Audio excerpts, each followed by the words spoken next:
finishing up where men leave off.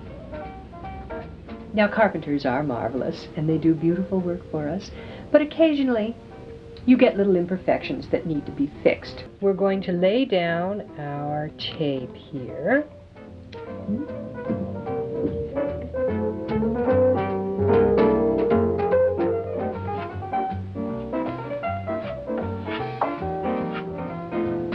I want you all to remember that spackling is a very important step.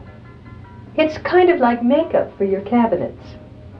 Yesterday, we spackled all of this, sanded it, and then spackled another coat on to make sure we had a nice smooth finish.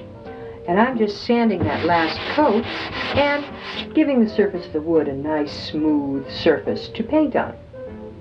Just finishing that up, our next step is going to be lots of fun. We're going to take the veil. It's really going to be exciting. This is a product called Tack cloth. So what you do is you just simply crumple it up and then run it over the surface. And off comes all that nasty dust.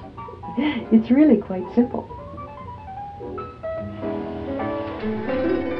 Well, that exciting time has come.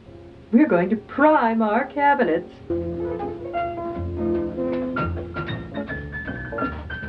Should you happen to drip while you're painting, make sure to catch it right away. Drips dry the minute they're dripped, so be ever vigilant, because a dry drip is not pretty. The base coat is done. Isn't that exciting? And we're moving on to our surface coat.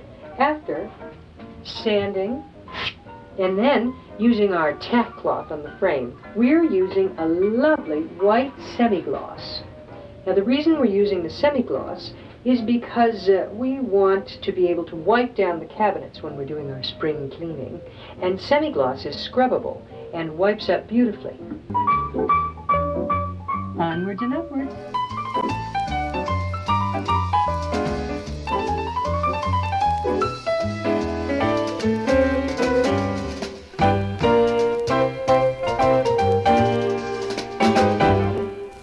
The spirit is moving, traveling along. The spirit is going, and you know it never goes wrong.